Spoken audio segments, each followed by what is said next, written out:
Good evening. We are live. It's an out of theater thing we're doing tonight. Welcome to Generation Movie. My name is JW Colwell. I am joined by my good friend Rich Drees. Rich Good Drees, evening, everybody. Happy Thursday. happy Thursday. And we're going to try to do more of this as the movies start to hit. Mm-hmm. But this is the movie we're talking about tonight. And Oh, shit. So a couple things. I've been a Predator fan since '87. I love Predator. I love Alien. I love 80s sci-fi horror movies. So I love the franchise. Now the thing is, the franchise hasn't always loved me, right? So I think what is the most intriguing thing that I could talk about tonight as we welcome some people. Good evening, Kim McKernans. Good evening, friends. Thank you very much. Joe Ridgely. Good evening, gentlemen. Yeah, it's gonna be Hi, Joe. Hi, Ken. quick because the Raiders are playing.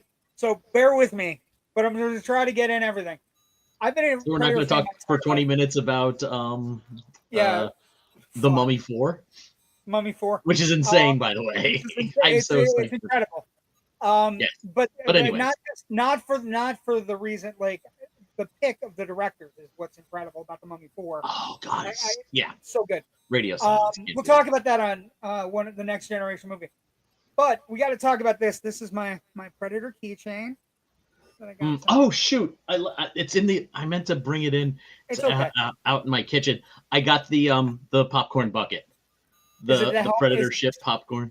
Oh, you got Predator ship. Mine's this. Mine's this. A helmet. Oh, nice. It's super cool. Let's talk. So, Predator has been a really wonky franchise. First one of the greatest action films ever made. Can't get me to budge on that one. Second one, a pretty good sequel with Danny Glover. Predators is an okay movie, fine. The Predator has its moments. Then there's some AVP movies that are frankly abysmal. Garbage. They're absolute trash. Garbage. But a couple years ago, this guy named Dan Trachtenberg, who is very famous for doing 10 Cloverfield Lane, he was given the keys to a franchise. Now, the interesting thing there, Rich, is not everybody who gets keys to a franchise deserves keys to said franchise. No. But this guy fucking does. Because he made a movie called Prey that ended up only on Hulu. And if you haven't seen it, I don't know what's wrong. If you're a Predator fan, you haven't seen it, I can't help you. But it is one of the it's probably the second best movie in the franchise. Up until now, yeah. Up until now, right. It sadly has to take a bump to third, but... But here's the thing. What he knows about the franchise and what he gets with the franchise is he understands that the franchise has untapped elements. Things that have been questions or things that you discussed with your friends at Denny's over eggs or over Salisbury steak, whatever you're eating at Denny's or a cheeseburger, where we've had thoughts. We want to know what happens here. Why did this happen? What's going on? And he took it back all the way to Native American, right? It's the Predator versus the Yajuta versus a Native American girl who's trying to make it in her tribe. Excellent. Has a great ending.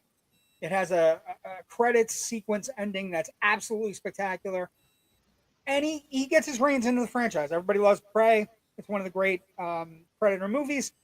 Then he makes a movie this year called Predator Killer of Killers, which is an animated movie, which... It's an anthology. It's an anthology, but it also asks questions that we have all had.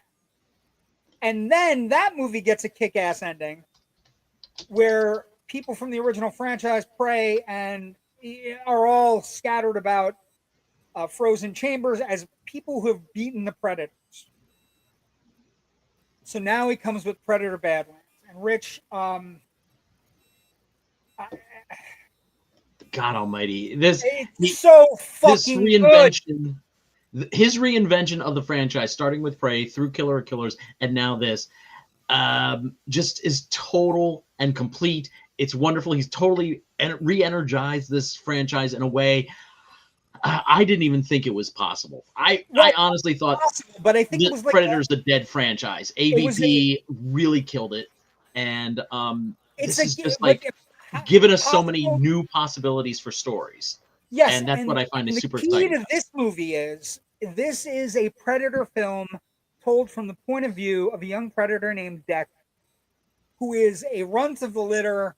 He is the last of his clan in a sense that his brother has been given orders to murder him by his father because he's a runt.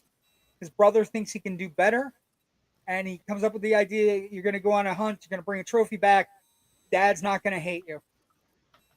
So it's got this amazing concept that no matter what we think of the Predators, they still have a hierarchy, they still have clans, they have all these things going on, and it's absolutely a direction that nobody has thought to go, it. Mm-hmm. and it is absolutely spectacularly told. And here's the thing: here are the two things I think people are worried about, and I'm going to ease their minds. First, all the hype is real. So if you see people like critics things coming up, it's all real. Secondly, people might be worried about it being a PG-13. Don't worry, there's no humans in it. So guess what? There's no blood. That's why it's a PG-13 and not an R. Because there's a lot of Plenty, fucking blood, Rich. It's just not plenty of red. violence. Yeah, It's it's just not red. green. It's white. It's purple. It's all kinds of stuff. And then not only does so he drops his kid on this little planet, he's out to get the biggest, baddest creature in Predator lore, the Casilisk, I should say. And Mm-hmm. the kid has got, how would you say it? I like the cut of his jib or his mangled claw face. He has one tooth that he's missing. He's just a cool kid. He's he's a kid that nobody believes in. And so guess what? The franchise is now in the reins of a guy who believes in this young Predator, this young Yajuta, who we start rooting for and going, he's yes, he makes everything more challenging. And then Rich, the movie has an ace up its sleeve. The movie has an incredible ace that you go, how can they make this better? And the answer to that is Elle fucking Fanning. Mm-hmm. She is spectacular in dual roles. It is a fantastic role for her. She's playing a Weyland-Yutani synthetic named Thea, and also a Weyland-Yutani synthetic named Tessa. And it's dual roles, amazing differences in the roles, but she's so amazing in this role. It becomes a buddy cop movie. Yes. It becomes a buddy cop movie where they're on this planet where everything can kill you. The trees, It starts flowers. off as Enemy Mine, but quickly becomes Beverly Hills Cop almost Oh, in actually, their dynamic. you know what it becomes, Rich? It becomes a Crosby Hope road picture. Oh, I like that too. It, I like that too. it becomes the road to wherever, right? The road to the Casilisk, right? And Mm-hmm.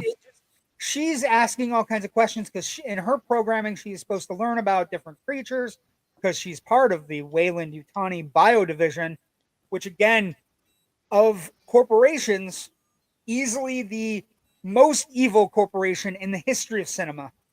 And no doubt here who the bad guys are. Just like they are in every other fucking movie or television show they're in.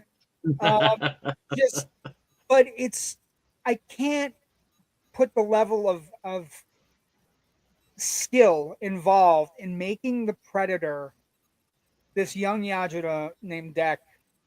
He's engaging. He's he's stubborn. He is like he's the Luke Skywalker of Predators. In a way, yeah, I could see that. He's just, and everything that we learn about the Yajuta culture, everything we learn about this planet they're on, and all the different creatures, everything's engaging. It's visual. It's exciting. It's fresh. It's new, and it's just the best of the best. it's next to Predator. It's that Mm-hmm. good. And this guy Dan Trachtenberg is just no one in my recent memory, Rich, has owned the keys to a franchise this Ferrari like that has turned in a Ferrari type movie. And this is a Ferrari. This is an hour and 45 minutes, almost in the Mm-hmm. same running time of the original Predator. It flies. It moves. Trachtenberg is very much a fan of the franchise, even before. I mean, even the name, the Yajuta, that came from like one of the novels, like one of the Alien versus Predator novels that spun off from the crappy movies. And fans kind of took that in to use it, but it was never even canon until they used it in Killer of Killers. Right, and he's So, made it canon, and he has a codex now. The mm-hmm. movie opens with a codex, which is like Yeah, again the fascinating. Predator law, Predator society law, yeah. So the demands, Predator what have you. law. We're taken into the culture of the Predator more than we've ever seen combined in all the other films, and it's what fans wanted, and he uses that not just to kind of show us like, oh, this is how they live, but to find a story in there that's still relatable, I think, for everybody. He's inverting the whole idea of the Predator is now kind of the prey in this movie. He's the child that doesn't play football and plays soccer, and his dad's disappointed. You know what I mean? Like yeah. It's very much a teen coming of age story that becomes a road movie where there's comedy, because Elle Fanning is so charming as this android. She's the most charming since Bishop. It's like I'm throwing around a lot of like franchise stuff because it's important.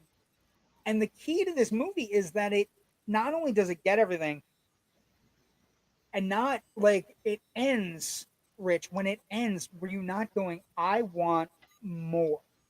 I want it now. Like I want it 5 minutes before I leave the theater. I want more. Give me more. Give me whatever you're planning next. Because oh my gosh, yes, the movie very much. There's no end credit sequence scene or anything like that. But the movie very much ends on a note of you're gonna want to see what happens next because we have something cool planned. It looks like, and something we've never seen. Something there. We're not going to give it away because we don't do spoilers. But there's something we have never seen, and we don't know how it impacts their culture at all. Like because we've never seen. I mean, we could have seen it, but we don't know. That's the other thing, Rich. We could have seen it, but we don't know because nobody's ever dived.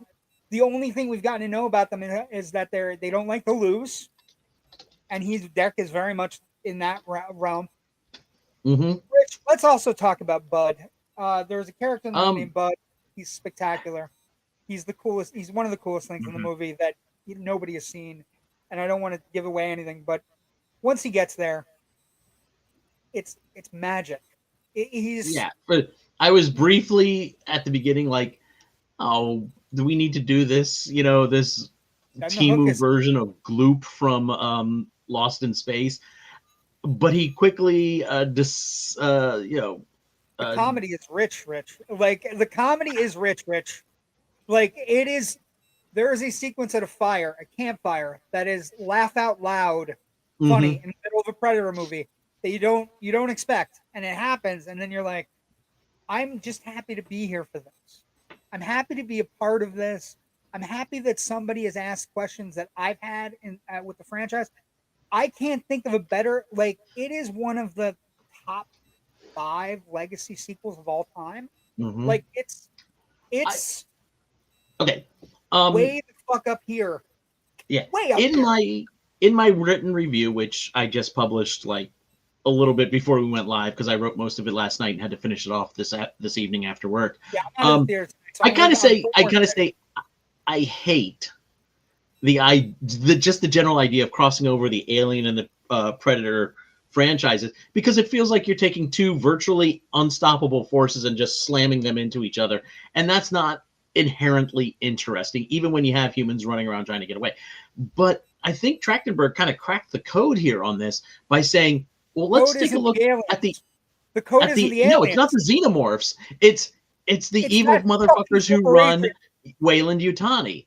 And they're, of course, not going to be looking. And we've seen in Alien Earth that they're looking for more than just xenomorphs. They're looking for eyeball critters and weird, Everything. sucky They're looking plant for type things.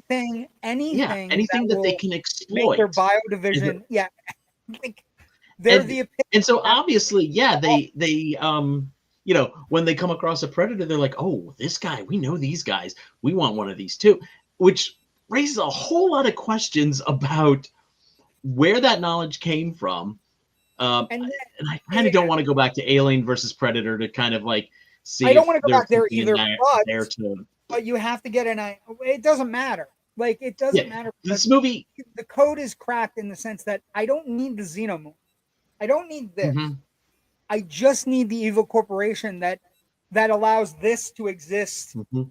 in Yeah, film. it's It's no, it's brilliant. about It's absolutely brilliant. It also allows for the other thing that comes up is like not only do we not need the predator, like he may be a runt, we might not use him as a specimen, but we at least want to know about his technical capabilities.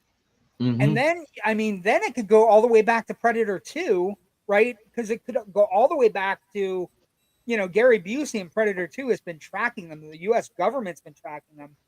So maybe they're files, and maybe those files went to Wayland Yutani at some point. Like, we don't know. But what I will say is the best thing about a legacy sequel like this is instead of being trapped in a box, having to provide a legacy sequel that checks all the nostalgia boxes and checks all the things, it does. But he's made it so I don't care about the nostalgia boxes because he's opening up the doorway to new pastures, new Oh yeah, things we definitely. haven't seen. What is their He culture? completely What inverted happens? the formula of the franchise, still remaining true to its core values, and just kind of like going, okay, here's this It's new expanded playground we've given ourselves. it's I can't special. wait to see It's what he has in mind next. yes, and the thing is, I like very rarely do you and I watch movies and go, I totally trust whoever's running this show. We're talking about the Mummy thing earlier.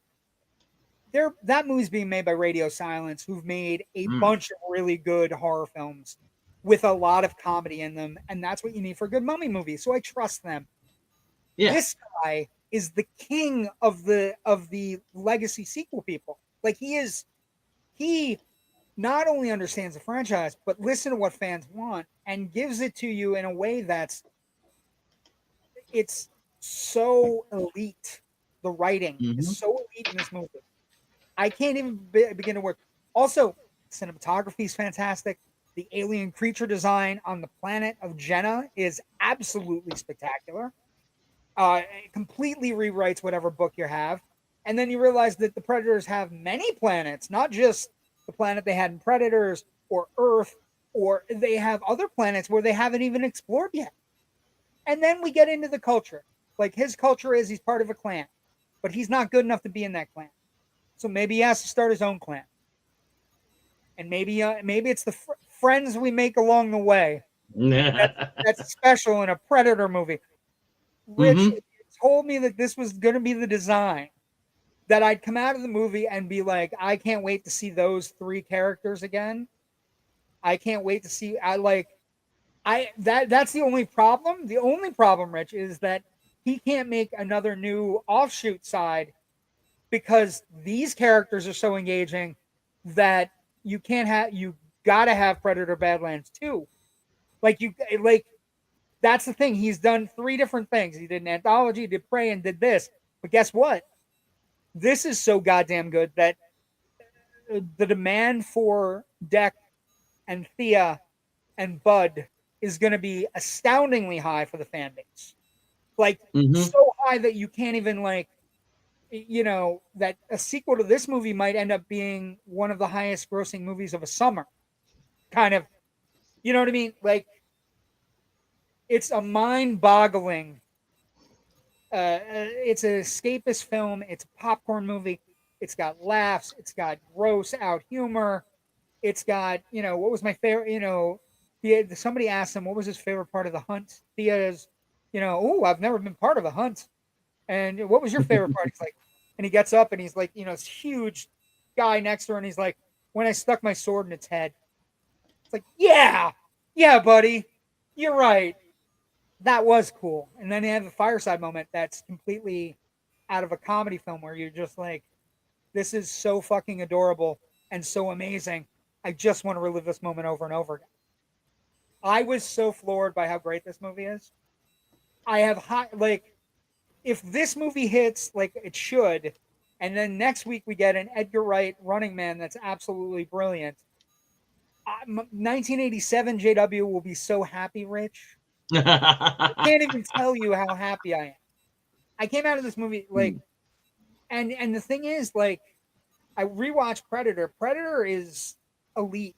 It's a lead action movie, right? It's first half is a jungle action movie. Second half is a survival horror movie with Schwarzenegger going head to head with a giant monster that's double his size. And then this one is just, all the fans were like, oh, I'm worried it's PG-13. Don't worry. Plenty of blood, plenty of gore.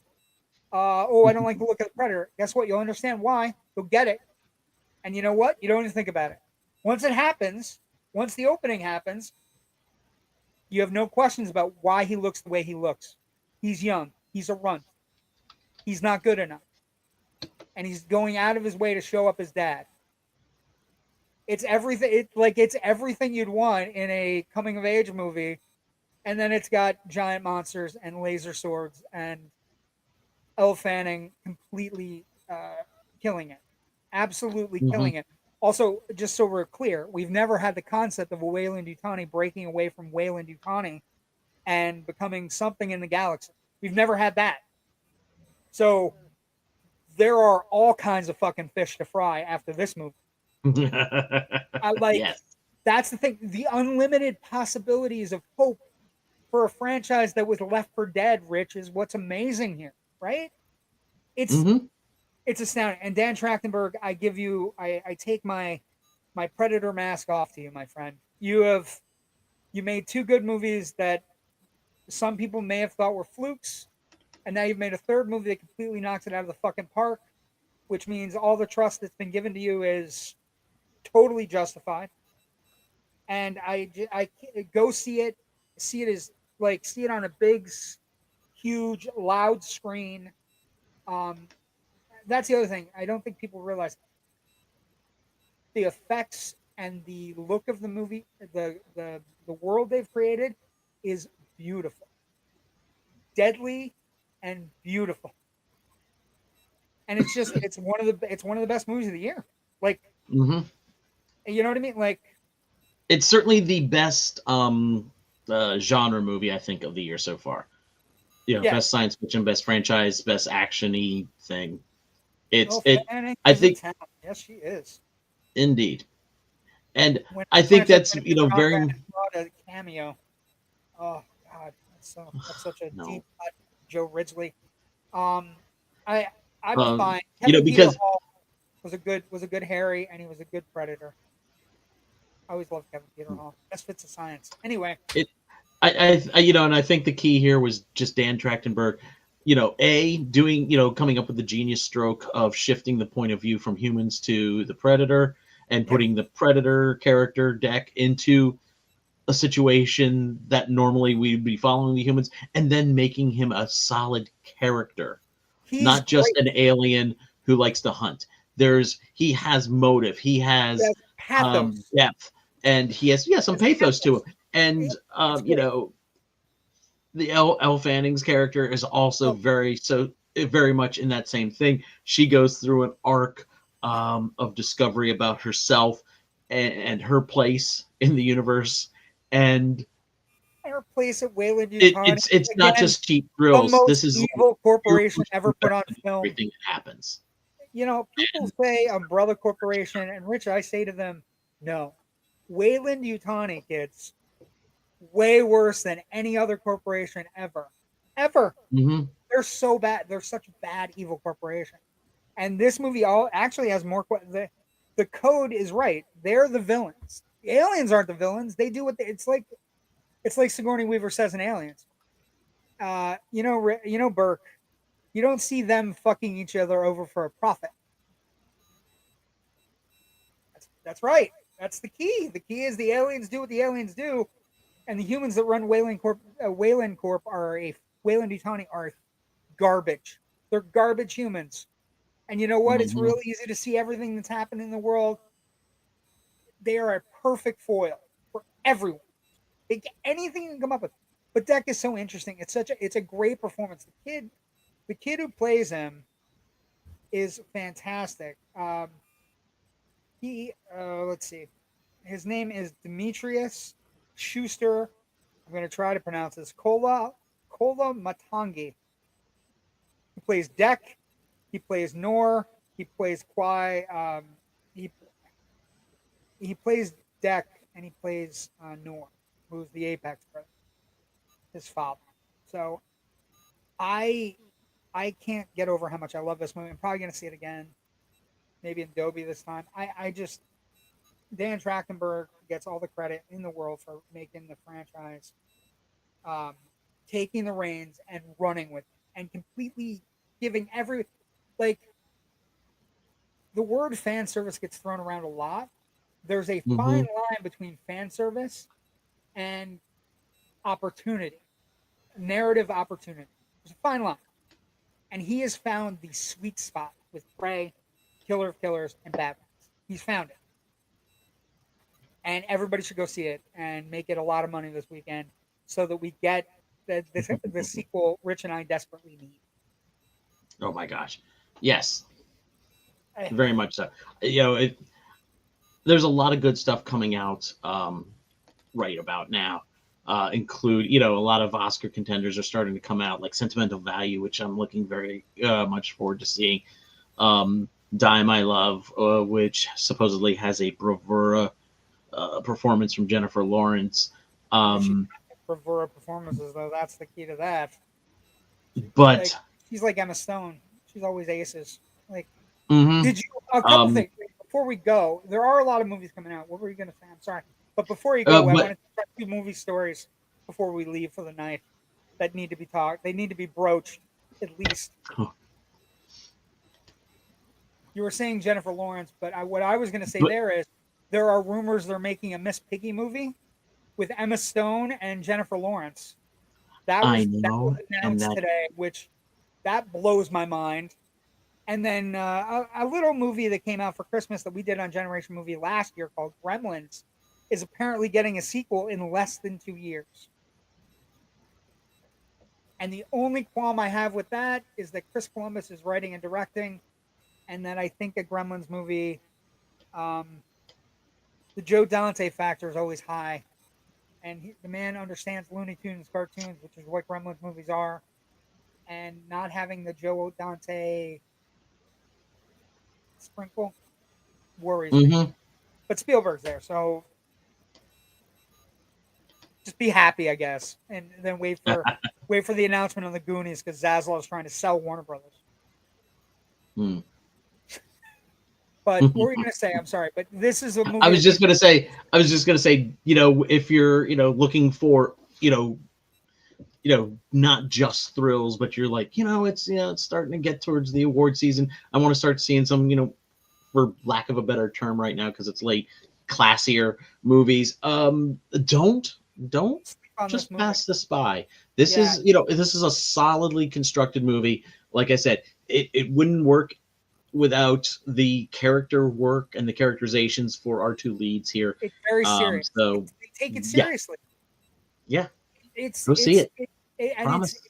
go see it and enjoy it and realize that if I know Trachtenberger's talked about dream things and they've talked with Schwarzenegger and stuff, but the idea that we could maybe get Deck and Schwarzenegger back to back.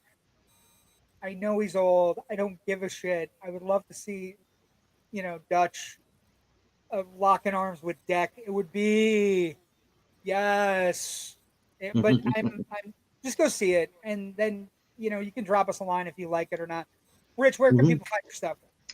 All of my writing, including 800 words on Predator Badlands, can be found at filmbuffonline.com. We've got a Facebook page, which will also let you know when new stuff goes up, as well as other fun things like what's happening on this date in film history. And I can be found on the socials at FilmBuffRich on Twitter, Blue Sky, and even when I remember Threads. Also, I'm on the Philadelphia Film Critics Circle podcast, Film Scribes, which you can find on your any podcaster catcher of choice. And our latest episode just dropped this week, where we talked about all the great stuff we saw at the Philadelphia Film Festival this past couple of weeks. So mine's JW Movie Guy. We have you know, if you like our content, please like and subscribe to the Escape Network, YouTube, Instagram, Facebook, all those things. We also do a really great movie. We do Loud Nerdy on Tuesday nights, which is coming up this week. We may or may not have a Generation movie this week. I have to see if we can do it. But I just want to say, go see Predator Badlands. It's a great action movie. It will make your 87 self happy. You'll come out of it just fucking beaming and excited. Mm-hmm. And like somebody's listening and running a franchise the way we want it run. Thank you for joining us tonight. Have a great night. We'll see everybody next week, and go see Predator Badlands. It's a great time at the movies. It's the kind of movies we wish for at 2 a.m. at a Denny's. It's I think people understand that, right? The idea you're sitting with your friends, eating and drinking and having a good time, and you're coming up with, what if they did a Predator movie that was from a Predator's point of view? Yes. The answer is yes. Glorious. And Deck is an amazing Predator. It's glorious. Elle Fanning, fantastic. Dan Trachtenberg, chef's kiss. Thank you for joining us tonight. Have a great night. Stay safe. Yes. Bye. Take care. Bye.